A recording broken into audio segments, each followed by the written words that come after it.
Yeah, I put myself in that same category. I think there are a lot of factors that make it settle that way. I think, sadly, I felt like this for a while.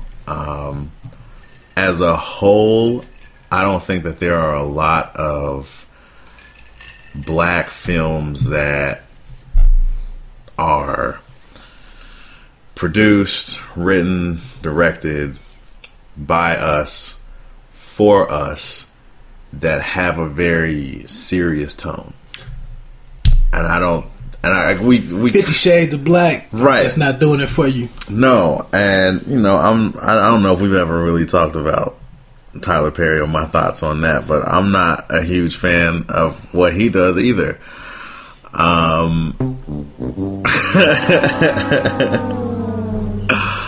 That's another show. We can come back to that.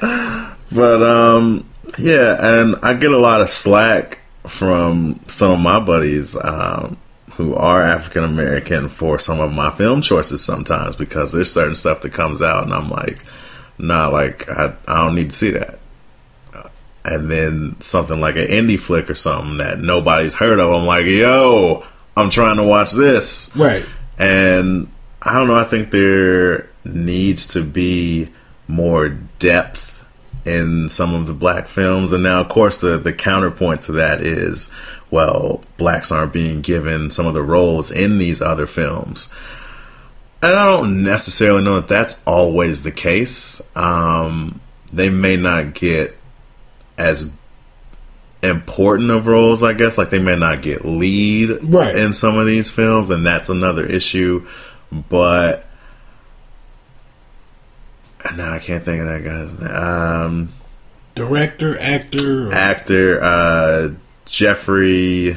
Oh, Jeffrey Wright. Jeffrey Wright. Right. He is kind of one of those guys that gets a lot of those roles, and I think he's approached his career in a different manner. He came on the scene with Basquiat. Right. And so, you know, I think that there are a lot of things that I feel need to be changed before we can really have a place to argue this point. I'm going to put it like this, man. I just don't feel like, you know, hip-hop, in my opinion, or rap music, I would say rap maybe more so than hip-hop, to me has really poisoned the music industry. And I'm not bashing rap itself, but I just feel like the powers that be looked at how viable hip hop or rap music became, and like resources from all other types of music, all the other genres, they dumped all that. Like, you don't have to pay. If some dude can sit in his room and become an internet star like the Superman, whatever that dude, whatever his name was, I can't think of his name, but if you can sit in your room and become a star just with a keyboard and some simple dance, and you talking about Soulja Boy? Soulja Boy. So it was a Soulja Boy. Tell him, yeah, because I always got him confused with Soulja Boy Slim and so on and so on. But anyway, yeah. I'm just saying, if you can get to platinum status with that, then why would you pay or provide funds for this rock band that needs to tour up in, you know, the upper Northwest for 2 or 3 years to build a following and then become profitable? Why would you invest all that time and money when you can just get all these dudes across the country who are becoming hot over the internet? So I just think here in this game in Hollywood, I don't think you're going to be able to come out with inferior product. Yeah. And poison and take over and be widely respected or appreciated and recognized in the film game. I think it's still, people are a little more hesitant to spend $18, $20 to go see, you know, some halfway thought out flick, although your boy Tyler Perry has done very well with some of his fare. But I just don't think those simple pictures, and that's been my problem, is like, if you want to be respected by Hollywood and the Academy and all of these mainstream organizations that you might be chasing and, you know, being accepted and whatnot, you just might have to do some more well thought out movies. And I think Coogler did well with Fruitvale Station. It was in the runnings. And you just gonna have to change it up and do something. Your cast. I mean, if you are a black Will Packer, if you are a black director, or you're doing screenplays, or you're making your own movies, you may not be able to do Christmas, the family reunion, a wedding ceremony. You might have to broaden out, the diversity in your cast. You just might have to go above and beyond if you really want to be considered in that level. And I just think for Straight Outta Compton, I mean, although it may have been something that we liked, I never thought the Academy was really going to do much with it. Yeah, I don't think that it wasn't going to have the same success as Ray. I'm sorry. Yeah, and now, and again, like, some of this is very two-sided in the sense that, one, the Academy is a old, predominantly white organization. They did bring in like 300 some newer people with votes or voting rights or influence or something.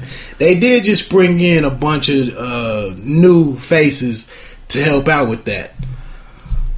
All right, didn't produce results. Right, maybe we'll see some going forward, but I don't know. And we had actually, you had a guest on another pod that we did before when we actually discussed this movie, right? And I still feel that movie was not made primarily for an African American audience. I feel that we all, at least of a certain age group, know that story too well, and so hence why I haven't seen it. Right, and so to try to pitch that subject matter to a completely different demographic, race, age group, and then expect it to have the same effect on them that it has on us may have been a long shot to begin with.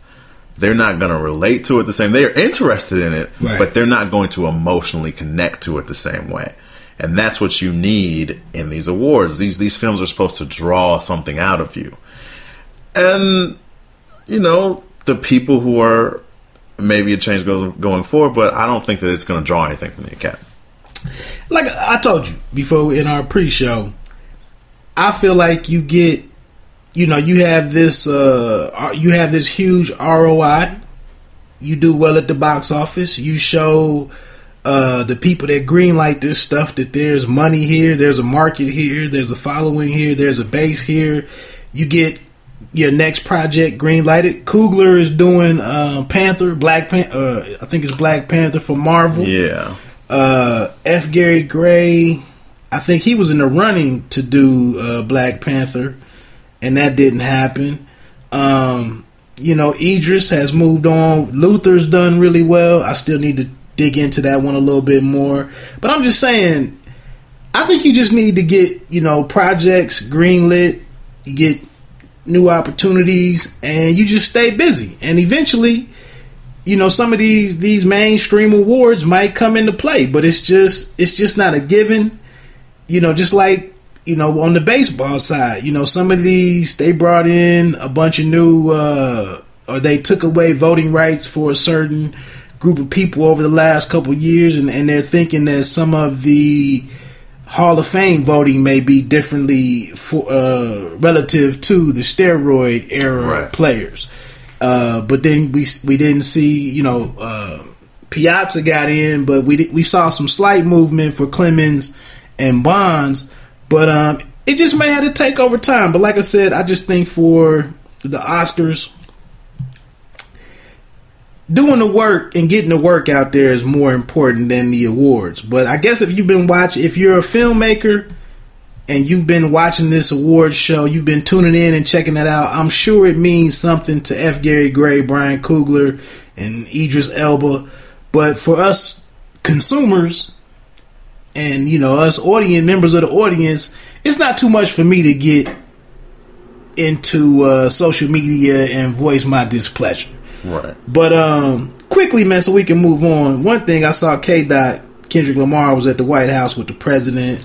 with some pay it forward initiative, and it came out that President Barack Obama, his favorite song, I thought it was hip hop song, but I believe it said his favorite song of the year was actually How Much Does a Dollar Cost. I thought that was awesome. Any thoughts on that?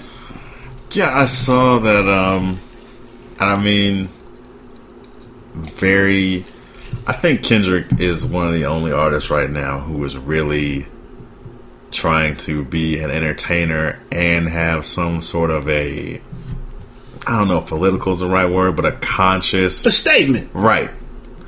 And so, yeah, I guess I wasn't as surprised as I was just encouraged and happy to see it. Right. Good. And before we get ready to get on to our sports, I told you, man, I didn't do much with the Compton soundtrack or Dre's album. I don't even know if those are one and the same thing. You said that you have heard the Games Project, but this name that I kept seeing was Anderson .Paak. And this morning, man, I saw some activity on social media last night saying that his album Malibu was available for purchase. So I listened to some snippets and I heard Paak, but his name is a little unique. And the snippets that I heard, I didn't know if he was a rapper, singer. I didn't know quite what was what. I told you I'm not a big fan of the feature-laden albums, so I didn't mess with it.